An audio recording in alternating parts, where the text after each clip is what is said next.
Welcome back to Swish Happens. My name's Aiden. I'm Dylan. It's been a little bit since we talked. Holiday, finals, just piecing it together over here. Swish Happens a little bit, but we're back. Yep, we're here. We're here. So, recent news. Nothing too crazy has happened. I think maybe the craziest news thing that happened was Chris Paul getting released. Disrespect to our unk, man. Yeah, that was pretty foul. One of the best in franchise history, and they just let him loose. No reason. They're not doing good. It's not. I don't understand it, but yeah, that was bad. That was foul. That was, it would have been bad enough, but I think because the Clippers I could probably count on two hands guys I would consider like franchise legends. Chris Paul's at the top of that list. Yeah. It was his farewell tour. They're doing terribly anyways. Yeah. And then Ty Lue came out a couple days ago and said, it's not true about there was disagreements in the locker room or whatever, but I think that's kind of BS too. Like there has to be something. Like Chris Paul's been very quiet. The organization's been very quiet. But I don't know. It's weird to me how they've acted after this. I don't know. Like there had to have been some sort of crazy blowout, right? Yeah, something had to have happened for something like that to happen. That's like, I don't know, somebody at that of a high level, at that late in his career. Yes. You don't do that. No. Absolutely not. It's weird. So where does he go? I'd love to take him on to the Thunder. Ring him. A little bit of a Jeff Green situation and just come on vet minimum, just be player coach. Yeah. Because sorry Chris, but you're not getting many minutes here. We got too many guys. I think the thing with him is he started a bunch of games for the Spurs last year, but it's not like he played fantastic. So I don't know where he would go, and if there's really any team, because even the teams that need point guards, like Minnesota comes to mind, but he can't play any defense anymore, and I don't know how good the shooting numbers are, so I just don't know how viable a player he would be on the court. Yeah. But I think what we've seen with DeAndre Jordan with the Pelicans, the power of having a veteran in the room, and I think Chris Paul more than maybe anyone in the league right now could fill that role for a lot of different teams. For sure. But I would definitely like to see him come get a ring, Chris. Come on. Full circle. You see Chris Paul talk about Shea and vice versa. One time I think Chris Paul got he teared up a little bit talking about Shea. Yeah. So there's this cool relationship there. I think that 1 year when he was in OKC was just a lot of fun. Yeah. I still think we should have beat that Houston team in the bubble. Overachieved. I think that was. I think it looks a lot different in OKC if Chris Paul wasn't there. Yeah. Even though it was only a year, I think it was a really, really impactful year. Yes. Chris Paul played in Oklahoma City when he was in New Orleans after Katrina. That was a big reason that OKC even got a franchise was that 1 year when Chris Paul was there. So I think it would tie up a lot of loose ends. So I'm with you. For sure. Other news was just all the trade rumors going on right now. Obviously, Giannis, the big name. AD's getting thrown around. Yep. I know the Lakers are looking for something. What the name I saw was Trey Murphy. Okay. Interesting. That would be interesting. I know the Warriors are always in that situation every year, always looking for something. And then you got teams in the East that are potentially looking. I've seen the Raptors have gotten thrown around. The Hawks got thrown around. I've seen the Pacers are looking to find their big man of the future. Saw that as well. I have a couple trades later about the Pacers too. So I saw the Pacers were linked to some stuff too. Yeah, well, because I think later we're gonna do some mock trade stuff too, right? Yeah. So I think that there'll be some good. There's been a lot of interesting stuff thrown out there for all the big podcasters and like basketball people, but I think there's also some underrated trades that people aren't thinking about too. So I think so as well. I think everybody gets too caught up in the big ones, like the big names, big teams. But for sure, there's some interesting stuff. Yeah, it's especially with the state of the league right now. It was interesting. I had down some early season teams that we were really high on. Yeah. Kind of sliding a little bit. Toronto and Miami. They both lost their NBA Cup games, which I definitely want to talk about in a second. But they're both on 4-game losing streaks. Bulls on a 7-game losing streak. Portland in the West, 3-7 in their last 10. So teams that early on, were looking like maybe story of the season. season, you know, Yeah. like teams on the rise are cooling off a little bit. And just another interesting just kind of trend I was looking at. So in the West, the longest losing streak for any team not named the New Orleans Pelicans, I'm keeping them out of this conversation, is 2. Where in the Eastern Conference you have Raptors on a 4-game losing streak, Heat in a 4-game losing streak, you know, Bulls on a 7-game losing streak, Wizards on a 3. So I think I feel like people have been talking about all year about how there's so much parity in the East, and I think that's the truth. I mean, I think that, you know, we're starting to see it now where, you know, like even some of these teams that we thought were the elites are starting to maybe drop off a little bit. You have teams like Boston jump up a little bit, but I mean, it's so early on. I think in 2 weeks we could be looking at a totally different, you know, standings in the Eastern Conference. Yeah, the standings in the Eastern Conference are interesting. You have the Pistons at 1, and they look great. Yeah. They look really good. Especially Cade. We talked about it when we did our top 25. He was in our top 10. Yep. Jalen Duren is playing amazing. Huge. And just the team as a whole playing good. Do you think that sticks? Do you think they finish number 1? I'm gonna say, you know, I'm gonna say no.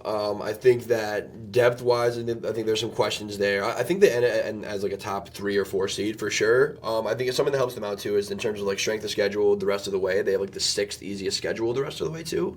So I think that helps. I think it helps when you're seeing, you know, some of these injuries have kind of pop up too. I mean, like Orlando would have been a team I thought would have put a little more pressure on. You know, Franz has the injury; he's going to be out probably 4 to 6 weeks. So I think I don't know. I mean, it's just tough because Detroit's 2 games up on the Knicks. And the Knicks are only 3.5 games up on the Hawks, who are in 9th place. Yeah. So, which is a crazy, like 3.5 games between 2 and 9 is nuts. I was just gonna say that from 3 to 9, it's only a 1.5 game difference. Wild. With the Celtics at 15-9 at 3, and the Hawks at 14-11 at 9. The Eastern Conference it's not easy. It's not like an easy run. I don't like the wording of people saying the East is open. Yeah, sure. It's not just open, but everybody has a chance to. Everybody's good. Yes. Everybody's good. There's not one great team. That's so fair. in that sense, like you said, there's a lot of parity. There's a lot of good teams. It's going to be an interesting playoffs. Because if we look at 1 to 8, if all those teams make it in the playoffs, those matchups are interesting. Yeah, no, I agree. Okay, so more Eastern Conference talk. How much of this Jason Tatum stuff have you been seeing? I just saw him dunk the other day. I saw him like lightly going one-on-one with someone, getting into a double tween and hitting a step back J. Like, I don't know how real this is, but like he's starting to do some social media stuff. Yeah. I mean, I've heard more about this guy coming back than Kyrie. Yeah. And I thought this guy was supposed to miss the entire year. I know. So I mean that to be honest, it makes me nervous because like, I would hate to see anything bad happen to him again. But with that being said, adding him to this Celtics team that's really starting to click now that could flip the East on its head. Yeah. Because I think that immediately that Celtics team, I know the team's different than last year, and even bringing Tatum back in, I think on paper it looks like a worse team. But I don't know. I mean, Neemias Queta has been like a beast around the rim. I think we talked about Derek White and Jaylen Brown about how maybe they were better as 2 and 3s and the second and third best player on teams. And I think that's true. But with that being said, they both have started to really elevate their games. Yeah. So I think bringing Tatum back in, I think that the Celtics wouldn't be clear favorites, but I think in my opinion they would be immediately betting favorites in the Eastern Conference. Yeah. On that, I think it was Paul Pierce. I think it might have been Paul Pierce who said that, but somebody said, I'm pretty sure it was Paul Pierce, the only thing stopping a Thunder dynasty, they said, was the Boston Celtics. Okay.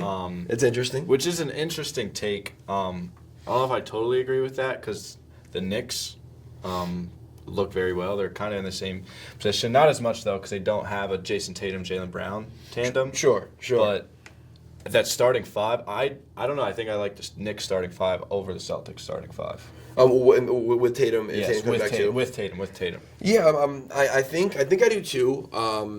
because I just think that I think you're right. I think the Celtics are top heavy with it. Where I think I do enjoy their role guys. And I think like a guy like Jordan Walsh like really stepping into this like starting role, this like lockdown defender role has been like a really crazy aberration for them. That I think really doesn't. I mean, doesn't drastically alter their future this year and moving forward. But I think that would have been my question before: is if it's Tatum and it's Brown and it's Derek White and let's just throw Kata at the 5. Who's that fourth starter? I think having Walsh in there to throw on either a Brunson or maybe you can even throw him on a Cat. I think he's like a pretty versatile defender. Yeah. I think that'd be a hell of a series. But I think people do forget that this Celtics team before that Tatum injury was probably going to lose that series to the Knicks as it was. So Yeah. I think you might be right. I think I would take them. Looking down in the East a little bit. So I know that like there's not a lot of space between 2 and 9, but then between 9 and 10, the Hawks are 4 games ahead of the Bucks. Yeah. So I think I'm just interested especially if the Bucks move on from Giannis. It's the Bucks, the Bulls, the Hornets, the Nets, and then the Pacers and the Wizards. Do you think any of those teams has any chance to make some noise? I mean, like whether through trade or not. I'm really upset about the Bulls. Yeah, I agree. Really upset about the Bulls. I thought they looked exciting, looked good, and now they're on a 7-game losing streak. Yeah. I still have somewhat confidence in them. I do think it will take a trade, though. Sure. Which when we do get into the mock trade, I have one for them. Yep, that would same. be interesting. Out of those teams you named, though, I think the Bulls are. I'm probably highest in the Bulls. The Bucks, we'll see what happens with this whole Giannis thing. We'll get into it further. I think he's probably on his way out, though. I agree. With the Bulls, I think they're such an interesting team this year because they have like 7 expiring contracts, including like a Kobe White. They're the guys that are varying degrees of do I want to keep this guy? I mean, they're probably not keeping Zach Collins. I like Kevin Huerter. He's from almost my hometown. They're probably not keeping Kevin Huerter. So I think for the Bulls, I think this is an interesting year for them. In terms of like what they have now, do they really see like themselves having a future with any of these guys? And you know what's funny? Like, it feels like they have. They're obviously not going out there looking to be mediocre. Yeah. But it feels like they're very content being mediocre, which makes me scared for them. Like, I think the worst thing for them to do would be to run it back. So I'm hoping. I know we'll get into trade talks in a couple minutes here. I'm hoping they try something. It's been a long time since we've been able to be excited for a long period of time about the Bulls. The beginning of this year seemed kind of fun. That year with Lonzo and Vucevic and DeMar when they were first in the East, but before Lonzo went down was fun. Derrick Rose was awesome until he had to hold the knee. It's since number 23 left in '98. The Bulls have not been able to really piece together real success, and this roster makeup right now is not doing it. I don't think. No. Real quick on the NBA Cup stuff. I try not to talk about the Thunder as much because I know we're 2 Thunder fans. I don't want to get on a tangent. Yeah. I mean, they just blew the doors off the Suns.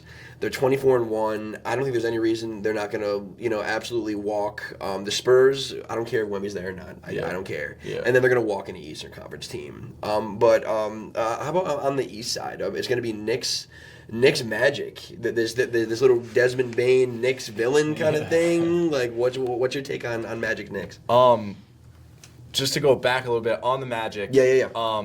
They were underperforming big time at the beginning of the season. Yes. I had them 3rd in our preseason or in our Eastern Conference predictions. Yep. And they're finally playing. They're finally good. Desmond Bain, I like the energy that I've been seeing all the clips of him, being that villain. I like it a lot. That's going to be a really exciting game. Because I think this NBA Cup is good once it gets here because the players actually want to play for the money. I agree. It'll give us a real competitive environment in Vegas. So I actually really would like to see that game because that's a potential Eastern Conference Finals right there. Yes. Yeah, I think what you hit on right there, I think that this kind of emulates or is foreshadowing for playoffs, I think, in a big way. And I think this year more than others, I mean, these two teams are going to be battling. I mean, ideally, unless something goes crazy, I know the East is kind of wild. These teams will at least be in the second round, but maybe even the last round of the Eastern Conference playoffs. So yeah, I think it's interesting. I think that this Magic team, to your point, that's been playing through injuries. Like Paolo was hurt for a long time. There were some really weird Paolo numbers that I'm still a little nervous about, but they've been winning. Even with Franz out for a bit, they've been winning. Like Suggs has played better. They've had some of their bench guys just step up. Like in this game against the Heat, I think Wendell Carter was shot 80% from the field. Like they're just starting to kind of put the pieces together to a point where in this Eastern Conference, I think they could beat anybody. Yes, for sure. No one's beating the Thunder though. No, if we could talk the Thunder, every night there's no fall off. There's no fall off at all. And the thing about this Thunder team, I think everybody knows it, but I just saw Blake Griffin touch on it, is everybody on that team wants the other person to do good. Yeah. Like, on most of these NBA teams, there's guys that want theirs. And obviously, everybody on the Thunder, they're dogs. Like, they want theirs, but they want J-Dub to go off. They want Chet to go off. They want SJ to go off. They want Caruso. Like, they want them to go off, too. Like, it's just so fun to see, so fresh in the NBA. That means something. Yeah. It does. Like I think because we've seen teams with talent. Every team in the NBA has talent. I think in terms of talent, this is the highest level the NBA has been at ever, probably. Yeah. But I think, to your point, what sets the Thunder apart is they really care and they really play together and they really play for each other. You know, and that shows. And then you combine that with, I think Dagnall is a genius coach in terms of how he handles the players and in terms of, how he stands up for his players. And then you put in Presti just with the talent acquisition. It's just they're just putting it all together. Their point differential is 17. It's insane. 17. It's insane. Like, what? I don't understand. And the craziest thing is it really does not get talked about as much as it should. No. It's like people just want to ignore it. People just want to act like the Thunder aren't even in the NBA because it's just like they're not, the way that they look, it's not fair. They're just operating above everybody else. And it's so clear. It's so clear to see. That's why I don't really want to talk about the Thunder too much because we literally talk about the Thunder all day. Yes. But a quick thing, so the projected starting lineup is what? SGA, it's Dub, it's Chet, it's Hartenstein, and then it's Dort. Those five, correct me if I'm wrong, have not been on the court together at the same time this year, all five at the same time. Not once.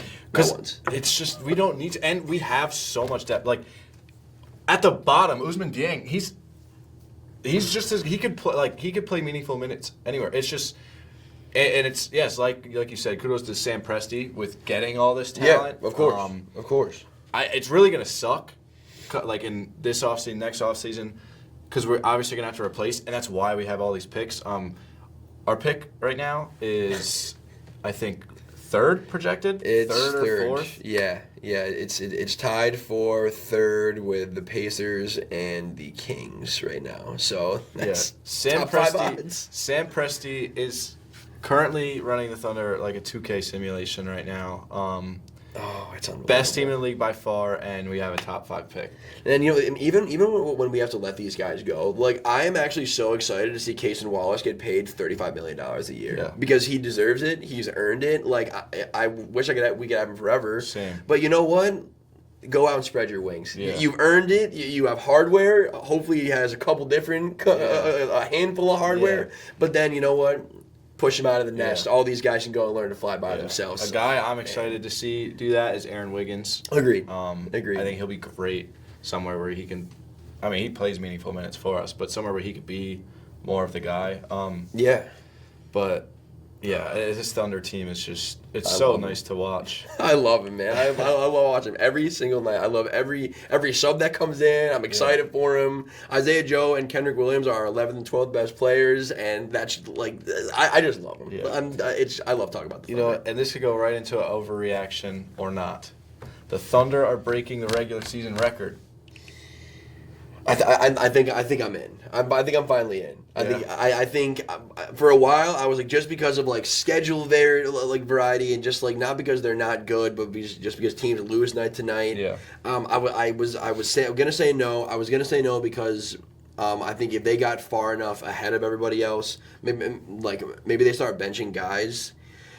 I'm off it. They are going to beat this record, dude. I don't care. And you know what? And they have the hardest strength of schedule in the NBA for the rest of the year. I still don't care. Yeah. I don't care. They're the best team in the NBA. SGA didn't even play the other night, and we still caught a win. Yeah. Even if we sit guys, listen, if we got to trot out AJ Mitchell and Cason Wallace and Hartenstein, and we're still probably going to win the game. Like, I think we have a 75 wins. I think 75 wins. I think my take is I think we could easily do it. Yeah. I think if that's what we set our goal to do, we could do it. Achievable. Yes. Yeah. Now, endurance-wise, health-wise, it might not be the best thing, but we do have the depth to do it. Like, our depth is good enough to not kill SGA, Chet, Yes. J-Dub. Because I remember Draymond had a press conference last week, maybe a week and a half ago, and somebody asked him about it, and he said, I think this team could do it, like, for sure. But he said that 73-9 took years off his life. Like, Yeah. It's hard. You got to go out every single night. 82-game season, there's back-to-backs, you're traveling. It's a grind. Like, 100%. to go out, and you have to go out and try your hardest every single night. And on top of that, the ultimate goal is the championship. Yeah, absolutely. And I think everybody on that Thunder team, organization, fans will take the championship over the 74-8. But easily. I think it is definitely achievable.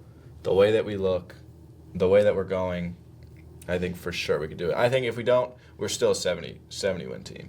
Yeah, no, I think that's valid. And I think the part of the championship is real because, like, I mean, no one cares unless you get it done. I mean, like, with that Warriors team, like, I remember they were 73-9, but there's always that but. Yeah. They didn't take it home. You know, that past team was 18-0 going to the Super Bowl, but they lost to the Giants. So, like, everyone, whether it's fair or not, I'm not even saying that's right or fair, but the reality is you are judged by where you are at the end of the season. Yeah. And there's 29 losers and there's one winner. And it doesn't matter how many wins you got throughout the regular season. If you win the in-season tournament, if you break records, unless you got hardware, unless you're hoisting the Larry O'Brien, no one cares. Yeah. So, I mean, in a perfect world, we do both. But if I had to pick, of course, I want more rings. If we do, this is just one thing I want to add. Thunder could possibly win the NBA Cup, have the regular season record, and an NBA championship. Maybe, I don't know, I don't think they're going to vote, but maybe SGA MVP. Yep, sure. I don't think they'll give him it. I don't think they'll vote. He'll be a first-team guy, though, at least. But first team. But imagine that. MVP, championship, regular season record, NBA Cup. I don't think anybody could Six ever do man that. of the year. Six man of the year. Do a couple an All NBA, maybe Yeah. a couple All Defensive. This will be the Thunder's year. Yeah. This could really be, like, really in terms of accolades, the greatest team season ever. Ever, Like, yeah. I don't think that's crazy to say. I don't think so either, and I don't think many people could fight it. No, because I mean, even when you look back at some of these greatest teams, I mean, like, it's a little unfair because now we have the in-season tournament because that's something extra. But I mean, I can't think off the top of my head other than guys that like when Jordan was a first-team guy and an all-defensive guy, that was great. I'm not taking that away, but I mean, for the Thunder, I think it's team success and then it's multiple individuals having success. It's not just one guy powering. I think it's like. I'm not gonna say more impressive. But I think to me, I think it looks better holistically if everyone's doing it. For sure. Okay, so my overreaction. Okay, so I was gonna come in hot on LeBron. I was gonna say LeBron is cooked. I'm just dunked on Luke. I can't say LeBron's cooked right now. He looked damn good the last couple games. He had like 36 and 8 a couple nights ago. I think he heard I think he heard some chatter. I think he cares. Yeah. And you know what? Like usually I feel like I go the other way, and like I think that guys shouldn't let this affect them too much. But I think that rather than going out sad, I want to see LeBron care about what people are saying, like to a point, because I think there was a point there where I was like, wow, this is like kind of sad. Like he looks like an old like family dog. It was really bad for a second. And he was it really made me mad how he was just talking to other players, laughing at other players. JJ Redick called a timeout, and he's over there at the Suns bench the whole time, On serious, like making jokes and stuff.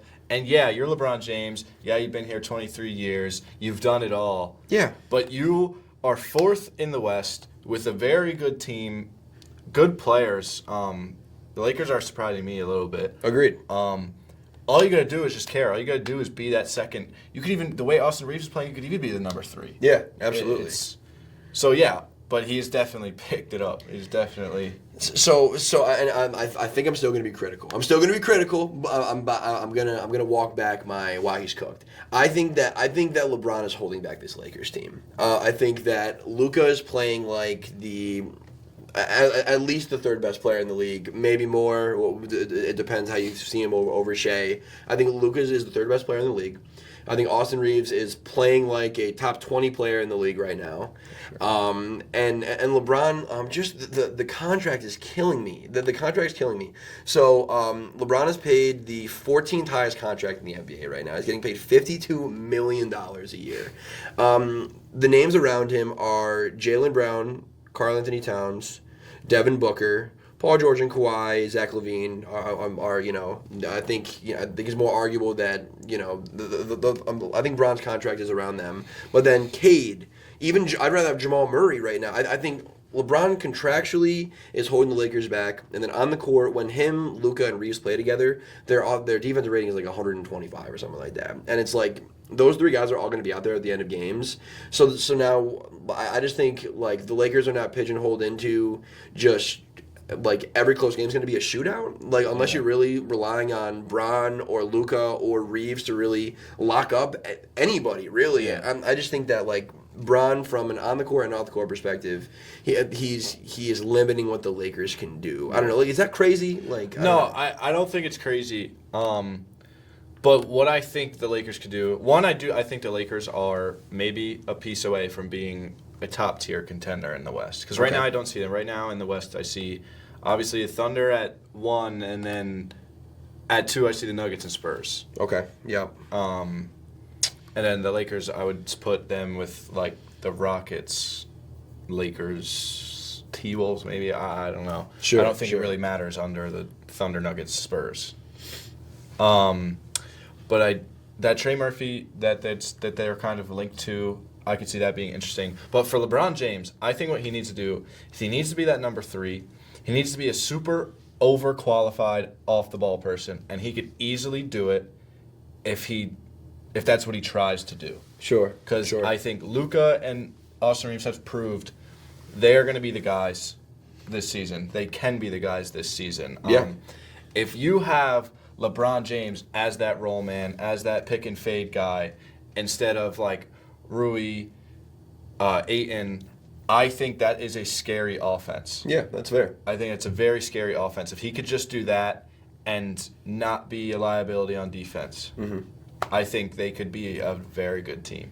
Long term for LeBron after this year, does he retire a Laker, do you think? I'll ask you 2 questions. First, does he? And then answer that one first, but then after that, should he retire as a Laker? 2 separate questions. I think this should be his last year. Okay. Right now? I think this should be his last year. Okay. Okay. Fair. If he wants to go out with the memory of him being good every single year. Okay. I think that's fair.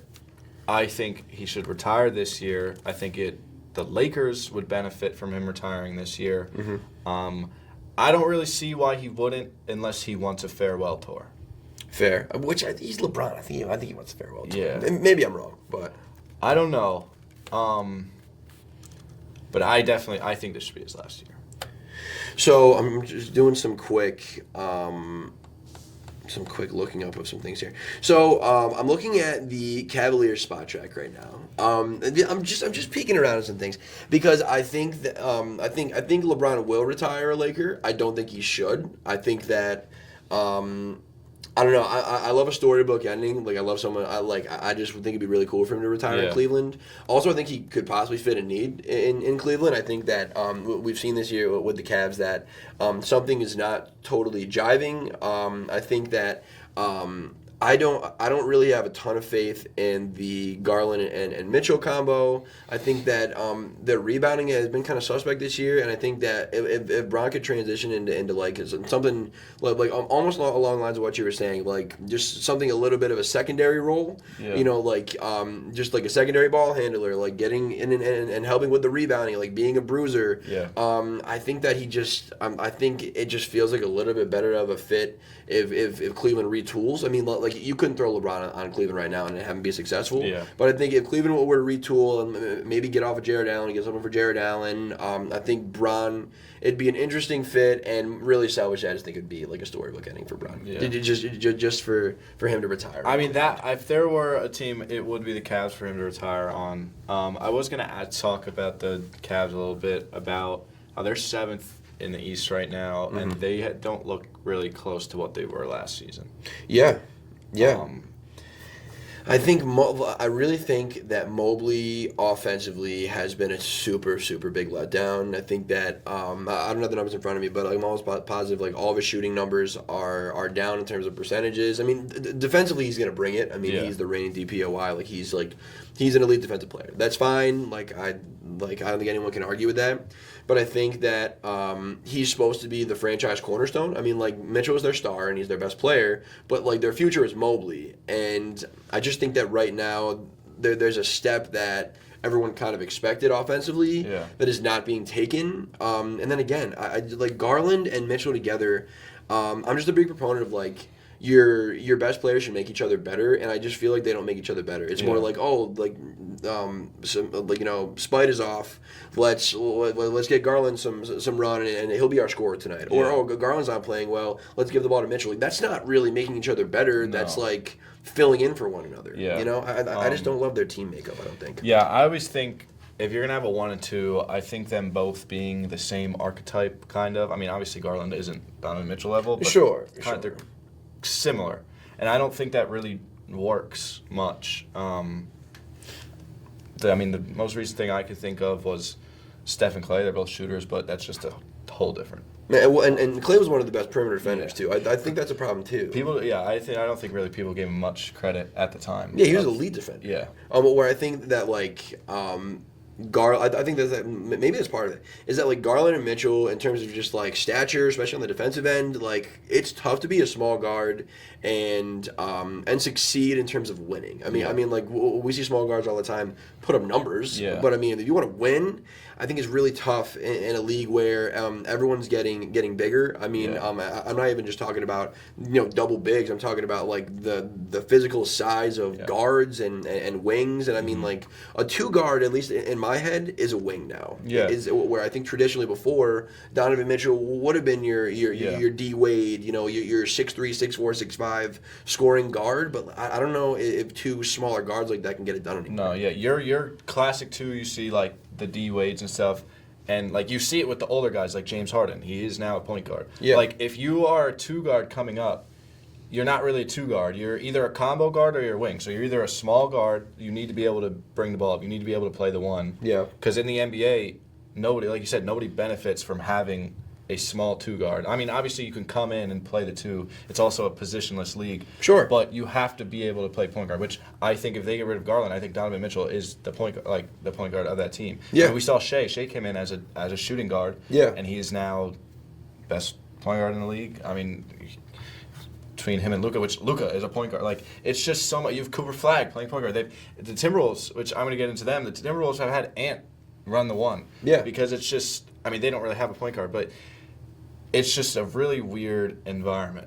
But I just think the whole future of the league, I think, in my opinion, it's just everyone's going to be everyone's starting lineup. This is a prediction. Everyone's starting lineup in the next 5 years is going to average probably 6'5" in terms of height, and maybe that's even lowballing. I just think that size, switchable defenders. I mean, I think that's going to be just the norm. I mean, even these guys in this next draft class. I mean, Peterson, I don't know how tall he is off the top of my head, but the other guys are, Boozer, Debansta are 6'7", 6'8" with a bunch of tools. Yeah. So, I think that's just where this is going. And your point guards now are 6'4". If you're a 6'2" point guard, you're on the short undersized. End. You are on the short end. Totally undersized. And you have to make up for it, which point guards, like Kyrie Irving, what, 6'1", 6'1", 6'2", Steph 6'3", Yeah, like just smaller, like smaller was the norm, Yeah. or like even Steph being 6'3", I feel like 10 years ago would have been like, oh, like he's an average, maybe an above average in terms of height. It's just not the case anymore. No, at all. I mean, it's fun to watch, but it's also sad to kind of see those guys don't really get as much of a chance as if you're a 6'5" guy. I mean, like I could talk about that all day. But yeah, basketball is totally positionless. It is kind of reverting on the big man side. True. A lot of teams are running two bigs now. Yep. I think it's kind of forced now that there's guys like Wemby, Chet. But yeah. Even those guys, like it's two bigs, but like it's two bigs that can put the ball on the ground and can shoot, and like so even that, like there's callbacks in terms of like for a second everyone was going with like the Rockets went with fucking 5 guards out there, so it's not like it's bigs, but it's not like a power forward and a center. It's two guys that are 7 foot that can do a ton of things. So interesting. Yeah. But what do you think? Want to talk some trades maybe, or do you have more overreactions? I have one more overreaction. Yeah, do your thing. We're kind of getting, or we're just chatting, but I have one. It's kind of a agree or not. The T-Wolves are at a very scary. They're in a scary situation, scary point. Yeah. So they're 2-8 versus teams above 500. Oh, okay. Their only wins were the Spurs, and I think it was maybe the Suns. Let me check that. Okay, interesting. It was the Spurs and the Celtics. Okay.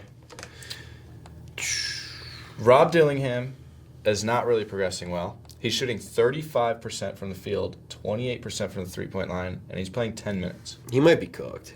Yeah. He might be cooked. And they have 6 of their highest-paid guys are returning, which is Anthony Edwards, Rudy Gobert, Julius Randle, Jaden McDaniels, Naz Reid, and Dante DiVincenzo. And the only really main guy that is leaving is Mike Conley, his contract is expiring, and they need to replace him with about $15 million max or less. I mean, there is a draft coming up that they could try to snag a point guard, but you're a contender, so you're really trying to get somebody that can help you win now. I think they got to make a move because, I mean, even for the schedule remaining, they have the 5th toughest schedule remaining. They have to face OKC 3 times, Denver, Detroit twice, Houston 3 times, the Knicks once, the Lakers. So it's not going to get easier. I think that there's got to be a move. I mean, I know we're talking trades in a second here. I mean, maybe it is a guard. Like maybe it's a Trey, or I mean, God forbid, John Moran, or I mean, I don't think LaMelo would be a good fit there. But like, I think something's got to give because even just watching them play. I mean, like, yeah, Naz Reid's been playing better, but like they're not struggling because just Naz Reid's not playing well. Like I think these are more deep-rooted issues.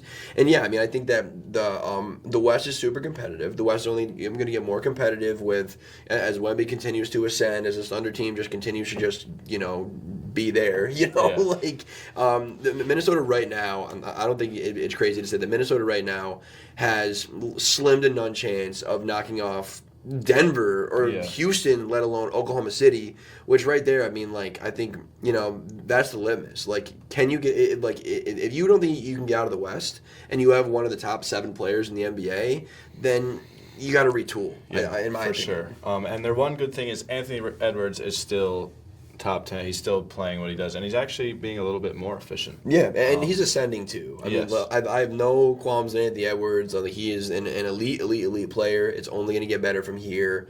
But I mean, we've seen it. I mean, it's a tale as old as time. Like these guys, if they're not winning, or if they don't feel like they have a chance to win, or they don't feel like the organization is putting them in positions to win, then they'll just leave. Yeah. And I mean, there's probably 28 teams out there that would want Anthony Edwards. Yeah. The Thunder don't need him. But 28 other teams that would want Anthony Edwards. So, for sure. Yeah, no, I totally agree. I don't think that's an overreaction at all.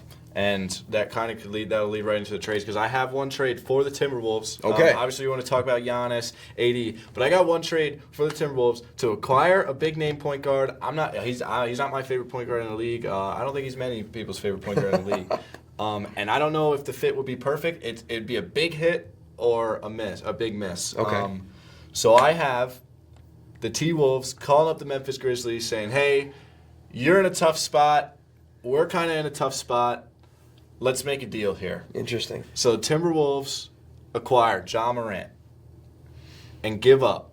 Hate to do it, but give up Naz Reid, who isn't really playing that well. Yep. He's getting paid $21 million, and it's going to go up every year for the next, for the next 5 years. He just cashed that deal. Yeah. Rob Dillingham, who, I mean, he still has potential, but he's not. They're not doing it on the Timberwolves. Terrence Shannon, another young guy that the Grizzlies might want to take in, and 2 firsts. I don't know if it'll be 2 firsts. I mean, you never really know the market with first-round picks, but I just threw in 2 firsts, maybe 1 for Ja Morant, because I think the Grizzlies are going to get to a point where they got to sell. So that's a trade package. I think that could benefit both teams. It's it's interesting, and I think you can get that deal done without both first. I mean, Yeah, I think it's either you. I think you take out one of those players and take out a first. I think Ja's value is stupid low right now.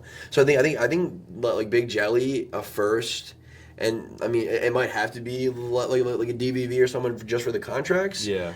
I think the numbers would work out, and I think I would do it. I mean, I don't know. I think again you want to compete for a title, but also it's like I said, you want Ant to feel like he's being invested in, and I think, I don't know. I think Ja is a great buy low candidate. I think so too. Yeah, and I do agree. I think a little bit oversold this one. I made this one like a week or 2 ago, but I do think his stock is very low, and I think it'll be closer to the trade deadline when teams are selling. Yeah, and I just hope for these guards. Like I feel like they've been kind of coupled together. I mean, I like them in varying degrees, but Ja and Trey and LaMelo, I think all 3 are like so unique in their own right. I think all 3 at their best we've seen at peak of powers, at least for Trey and Ja, be like top 15 players, and I think LaMelo the skill level is undeniable. So I think I don't know. It'd be fun to watch those guys just be able to play winning basketball. Yeah. So yeah, I'd be interested in that trade. Yeah, I'd be interested in that too. I think those guys are all categorized as not winning point guards too. True. Which I don't really see with Trey. I've gotten a conversation. I don't want to get on a tangent about Trey. No, I have a buddy who's a big Trey guy, and I don't know if it's just because he's just been grinding me down over the years, but I'm seeing it. Yeah. Like I like Trey. And, I like Trey too. I had some Trey Young trades. Like I still have one that I'll talk about in a second. But the Hawks did kind of signal out that like they've been so good without Trey. And to them, again, I mean, I don't know if this is just like PR and just media talk, but it seems like they see that as a good sign for Trey coming back into the fold, and they can put him into this roster and this lineup, and they can be even better. Is what they're saying. I mean, I know that's what every team would probably say. I don't know. Do you buy that? Like, do you think they mean that, or like, are they picking up the phone and calling Milwaukee? Do you think? It's tough. It is tough. I think they mean it. I think Trae Young is a guy you can believe in. I mean, he's proven that he can win. Yeah. Eastern Conference Finals appearance. Yeah. Eastern Conference Finals appearance, and solely because of him. And now they got Jalen Johnson, who close to All-Star level. He is a stud. Yeah. He is. I think he's a solidified star as an All-Star, and I mean, I might have to revisit some top 25 lists at some point because it's getting to that level. He's playing very well. But the only thing is, they're ninth, but they're a game and a half away from third, like we just talked about. So I think you ride it. I think they ride it now. I don't think they should jump the gun. That's fair. Because it is somewhat of a new team. I mean, not really, but Kristaps, obviously. I think they should ride it a little bit. Okay, so I will just give my Hawks trade because I thought it was interesting. Like if they did want to call it Milwaukee, which I wouldn't blame them. I mean, I think that the getting off of Trey, I think, would be a loss, but I think because of how good Johnson's been, and you have your Dyson Daniels, and like you have 2 fantastic young cornerstones, I think, and Ricochet, I think it hurts a little bit less. So I mean, the trade that I whipped up here, that Bill Simmons also whipped up, but we independently whipped him up. Yeah. I need to say that before I saw Bill Simmons trade, I had this. Yeah. It was Trey, and Porzingis, and then 3 firsts for Giannis, and then I think the Hawks would have to bring back Kuzma too. Okay. And I just think that the Hawks could.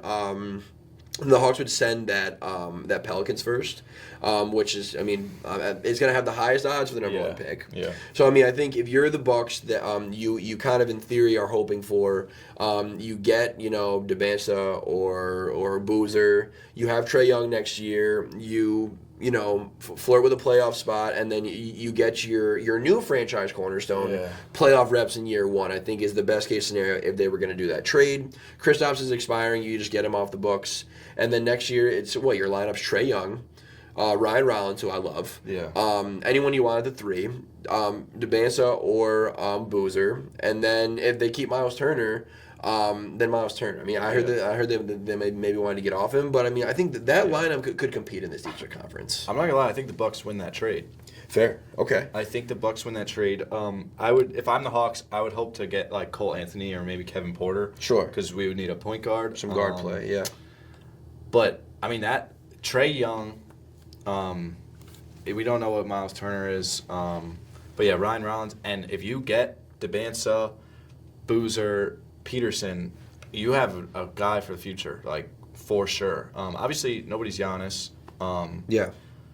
But I think if you're going to get rid of Giannis, I think this is the perfect year to get a top pick for Giannis. Easily. And I mean, maybe the top pick. Yeah. Yeah. On top of getting Trae Young, who is a guy. 100%. Yeah. So I don't hate that trade, honestly. I don't know how the Hawks would be interesting with Jalen Johnson, Ricochet, and Giannis. That team's immediately the East favorite. Yeah. I'm taking that team over any team in the East right now. I think that they're beating Detroit, they're beating the Knicks. Like I'm in on that team immediately. That would be interesting. The only thing they would lack is a point guard, true point guard. Yeah, true. For my Giannis trade, well, obviously, let's just talk about the big one that everybody's talking about. Yeah. Is Knicks Bucks. What do you think? It would be, most of the things I saw was it'd be just like Cat and McCall or OG for Giannis. I just don't like that. I don't see why either of those teams. The only thing I see is because Giannis wants to be in New York, but I don't really see why either of those teams do it. Why the Knicks, second in the East? Why ruin what you have? Why ruin the chemistry? You guys, they all like each other. Yeah, and it's a good team. You're second in the East, and I think they're the favorites for the finals. And if you're asking me, yeah, fair. I think if you're in New York, it makes. If you're in New York, I get it. I mean, it's Giannis. It is Giannis. Yeah. It's butts and seats. You're gonna make $1 bajillion. If you're in Milwaukee, like, why are you doing that? Yeah. Like if you're getting draft compensation with that, it's going to be Knicks picks. They're going to be all end of the first round. Any guy you're going to get in a trade, the youngest guy, I'm just kind of, I don't know the actual ages in front of me, but it's probably 26, 27. Does not fit your timeline at all. Mm-hmm. And then what? Next year you're going to have Cat and Mikal Bridges, and you're going to be 8th in the East, and then you're going to get booted first round. I just don't understand, for the Bucks, unless they're delusionally thinking they can compete next year. Yeah, with Mikal and Cat. I don't get it. I mean, there's a line you have to cross there's a line you have to draw as an organization of being giving your superstar what they want. I mean, obviously the Dame situation, that was a total opposite of that. But you can't just send him to New York. I mean, first off, that's in your conference. Yeah. And you're not getting anything out of it.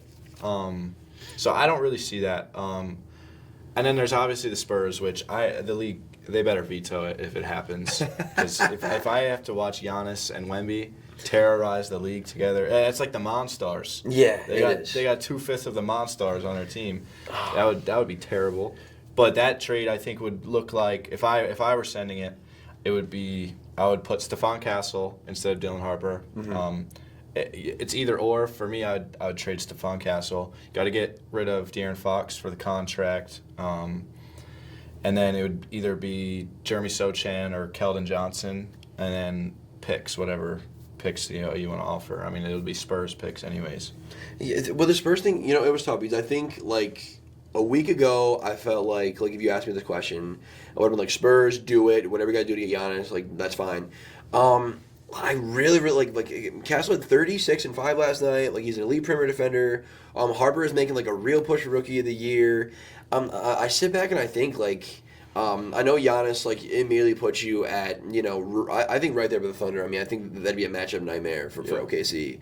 But I go either way. It's like because if not, you could have Wemby, Castle, and Harper for the next 15 years. Yeah. And then retool around them, some of the wing spots, through free agency or whatever you need, or you go all in with the Giannis thing, and then listen, you're gonna have Wemby, so you'll be fine. Yeah. But I don't know. I think even though I still, if I'm the Spurs, are still picking up the phone pretty quickly and doing that trade. I think I'm a little more apprehensive as I sit back and think about it. But I don't know. For sure. Do you have any other Giannis trades? No, I have not really. I have one which it kind of doesn't really make sense anymore. I mean, but I'm just gonna throw it out there. Yeah, do it. Because you know what, like I said, I'm interested in the Bulls. I wish they could be somewhere up there, 6'5", whatever. But if I'm the Chicago Bulls, if I'm Giannis, I say, hey, why don't I want to go to Chicago? I want to see what I want to feel like. I want to feel like Jordan. I want to see what Jordan felt like. Let me be the guy in Chicago. They haven't had a guy since D Rose, and D Rose was a limited guy. Yep, big Let market. me be the guy. Let me take them to the playoffs. Give them a taste of winning. So the Bulls offer Noah Asengi, however you say his name. The Rook. Kevin Huerter, who's on expiring. Kobe White expiring. I think you got to give up Mataz Bazelis. I mean, it hurts, but at the same time, you're giving Giannis his minutes anyways. And then maybe you got to give Zach Collins for the money, and he's expiring too. And then here's where I think you got to throw in picks because they're not really getting too much, but you are getting a lot. You're getting Kobe White young, Mataz young, Noah Asengi young, and then you get some Bulls picks, which they won't be great, but it's picks. So for Giannis, and I think if I'm the Bulls, I would want to take like AJ Green. Just to get a shooter, since I'm losing some of that. Shooting would be crazy. Yeah. if they had Giddey and Giannis out there together, that'd be a little scary. Vucevic might be your best shooter. Yeah, definitely. That's interesting. I mean, I think Chicago. I think they could and should be movers. I have a Chicago trade actually. Yeah. So get into it. So rather than Giannis. I think that Anthony Davis is someone where the price tag is a little bit lower. Yeah. I think perfect opportunity to kind of dump some of these other guys that are probably not part of your future. And then actually it pulls in Golden State, so it's a 3-team trade. So the Bulls get Anthony Davis. The Mavericks get Kevin Huerter, Kobe White, both on expirings, but if they want to resign them, they can. Yeah. They also get Jonathan Kuminga. And then the Warriors end up with Vucevic. Yeah. So the Bulls get AD. They only lose the 3 players in the deal. I mean, they've been a terrible rim protecting team. I think AD helps that. I think him and Giddey on the pick and roll would be great. Yeah. I think you still retain, Buzelis, and you still retain some of those young guys, so you're not mortgaging your whole future. Yeah. I think Golden State gets a center and a floor spacer in Vucevic, and then the Mavs just dump the AD contract. They get 1-year tryouts for White, Huerter, and Kuminga. Yeah. If those guys are part of the future, wow, that's great. You just lucked into some young talent around Cooper Flag. Yeah. And if not, they have a ton of money to work with. So I think that was an interesting trade that I can't take credit for. I found it on Reddit. Yeah. But it was an interesting trade that I thought everyone kind of almost equally benefited from. I like it. So the Warriors give up Kuminga, and that's it. And that's it. And they get Vucevic. There would be picks in there. I mean, I don't know where the picks would be going or coming from, but at least players wise. Yeah, I think everybody kind of benefits from that trade. I think the Mavs probably win that. I agree. I mean, them all being on expiring contracts hurts a little bit, but not as much. They'll have money. And if they do this trade, then I think that would be the first domino in what would eventually be a Kyrie trade, and really a total rebuild around Cooper Flag, kind of. Yeah, I actually like that trade. I saw a crazy 5-team trade today on Instagram, and I think it was the Warriors, Mavericks. I think it was the Bucks. Hawks. It was insane. I'm gonna have to find it. What was it, like Trey and AD and it Giannis? was Trey, AD, Giannis, Kuminga. I cannot think of who the 5th team was. That'd be the craziest trade in NBA history. It would be insane because it's like there's been like big team trades like that, but not with that many names in it. That was pretty crazy to see. But yeah, AD, would like to see. I mean, not like to see, but that would be interesting too because that's obviously another big name. But speaking of the Warriors, Okay. I got 2 trades for them to try to go get a bigger guy. My first one I have, which I haven't seen anything about this, and I think it would kind of be interesting. I think it would be something the Warriors never really had, which was a true 5, athletic, protects the rim.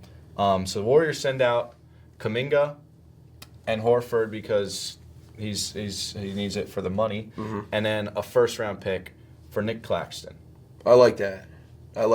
They need a center. Yeah. It's been too long. It's been too many Kevon Looney minutes and Draymond on the 5 and just BS. Yeah. To be totally, Yeah. I love Al Horford, but he's like 45. Yeah. Like let's stop this, Yeah, please. and I think the Nets. I don't think it hurts them too much. I mean, obviously you don't want to lose Nick Claxton, but you're a losing team. You bring Kuminga, I think he could be a piece for the future. Project, and if they don't like him, then they just let him go. Yeah, and you get a mid to late first. I don't think that makes the Warriors a top four team in the West, but maybe they'll be 5, 6, 7. So you get a somewhat decent pick. So that'd be interesting. Another one I have is the Warriors bringing on Lauri Markkanen. Love it. Which Love it. I would love to see. I think he fits the Warriors perfectly, and I think he's a guy that the Jazz would move. So the Warriors send out Kuminga, DeAnthony Melton, Quinnen Post, and depending on what the Jazz ask for, maybe you give up a Moses Moody or Will Richard. I know you wouldn't really want to, but if you do that, I think you'd have to bring on like maybe a Kyle Anderson for some wing play. Just smart guy.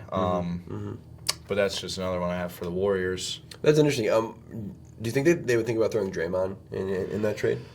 So, I actually saw something. This was something in the air a couple years ago, and Draymond was thrown into it. And I heard, I mean, I don't know how true this is, but I heard Draymond said, "Don't do that deal." Oh yes, that's crazy. So you know what? I think that'd be a great middle finger to Draymond, and like they wouldn't do this because I think like they take care of their guys. Yeah. Well, imagine them like trading Draymond for a guy that Draymond said not to trade for at all. Yeah. Like would just be like, okay, like we're done with this charade. Yeah. Like you were wrong, Yeah. and now you're gone. Like I did see something today is that if the Warriors were to give up Draymond Green, it would be for Giannis. Which I don't. The Warriors don't have. They have nothing. They don't have enough to give up no, for Giannis. And I don't even know why the Bucks want to take on Draymond. Yeah. It would just be to match up contracts. yeah, that'd be a little much. Yeah. Okay, so I have some Zubac stuff, but before I get to the stuff I had, like something that kind of popped in my head as we've been chatting. What if we could find a way to get James Harden out of the Timberwolves? If you did some sort of like that same package you were talking about with John Morant, like maybe you do have to give maybe a couple of the players. So you would have to give up. Jelly's in there. Here's some contract. Okay. Here's their big contracts, which you're gonna have to give up. So Naz Reid, I think what is Harden? Harden's probably making 40, 50. Let's see. This year, well, then I just had contracts up to Harden this year. Am I just missing him? I could have swore he's in the top 25 of contracts. Because I think your trade here would be Naz Reid, Dante. That's 33 right there. Maybe you have to put Mike Conley in that trade because he's making 10 right now, and that would make it 43, and that would make it work. But I don't know if the Clippers are really getting any young guys, so maybe you'd have to throw in. He's making 39 this year. Oh, he's only making 39. Yeah. So I think that you can throw in Naz Reid, Dante, which is 33. Yep. And then you throw in Rob, which is 2.5. So we're at like 36. And then I think they have some other end guys that's at least at 3-4 mil. And then you throw in a pick or two. And you know, and like Harden has a player option next year too that I mean he could either opt into for that 42 mil if he get traded, I'm saying, or maybe he opts out and they can even renegotiate down. Yeah. Because I think Harden's a guy where he can take a ton of the load off of Ant. You know, I think Ant could Ant and then McDaniels could really cover for Harden defensively. Clippers could get off the contract and start to kind of begin a rebuild. I think Harden would be a great fit next to Anthony Edwards. I think so as well, and I think he could go back to how he was on the Sixers, more of a playmaker. Yeah, sure. I would like to see that, and that makes the Timberwolves contenders right now. I mean, they're contenders, but that bumps him up. I think it bumps him up a level too. Yeah. I think that'd be an impactful trade. So that was something I just came up with as we were chatting. Yeah. But what I had is really more Zubac stuff. I think that Zubac is someone that could get a ton of value. I feel he's averaging like 18 and 12. He's shooting like 70% from the field. Like he's I think actually pretty slept on center. Yeah. So I think that two teams that could be looking. One is Boston, and the trade would be like probably Anthony Simons and a first or two. Yeah. The only thing is that there's some weird things with the Celtics where there's like a trade rule where like if they wanted a couple first round picks, that it would be a first from 2026. And it would have to be a first in 2031, which I don't know how big of a deal that would be. But I think for Boston, if you can go into next year with White, Brown, Tatum, and Zubac, and then if Jordan Walsh is good, I mean, that Celtics... That would be pretty scary. That'd be an elite Celtics team. I like Zubac a lot. He's good, man. He's a good 5. I mean, he is what you want at your 5. Rim protector, rebounder, has showed actually some touch around the rim. Yeah, he can score. And then the other Zubac destination, I don't have an exact trade because I don't have the numbers in front of me, but would be Indy. So the Pacers said they've been looking for a center of the future. Yeah.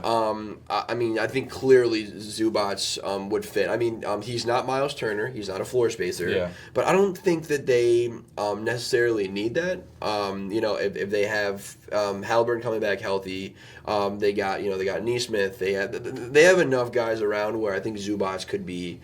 Not a completing piece, but I think a piece that could, like if you put Zubac in the Miles Turner position in the finals, I think that series would have been even more competitive than in an already competitive series. I think the Thunder would have been sweating a little bit. I think Zubac is that good, where he could bring a team like either Boston, who would be an upper echelon contender, or even Indy, who is looking to kind of regain that status. I think Zubac could get them there. So I like Zubac a lot. I like him a lot.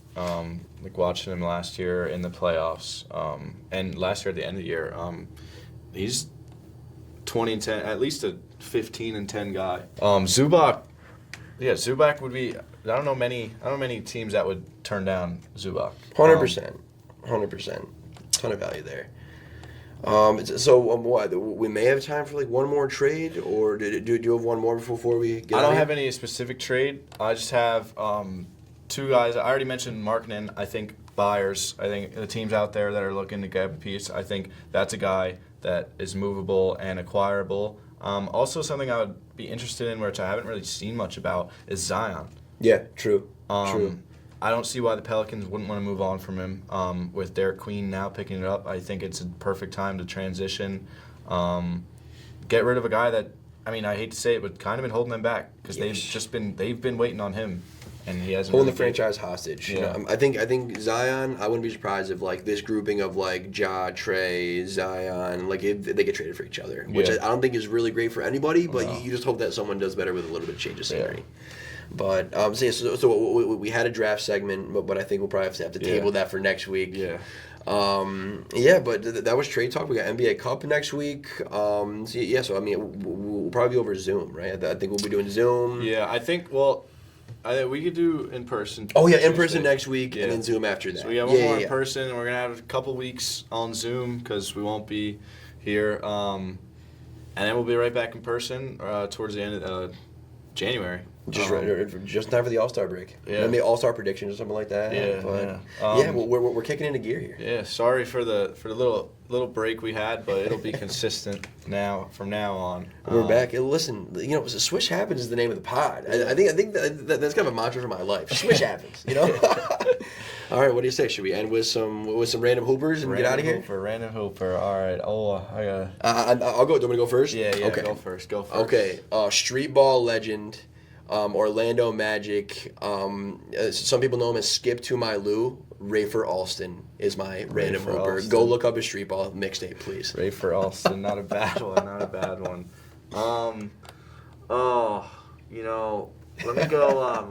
Let me go. We were talking about the T-Wolves. Wally Skurs are back. Wally Serviak. That was a good attempt. Yeah, I couldn't get the last name.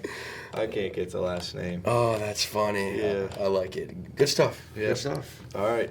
Thank you guys for watching. All right, y'all. Swish Happens.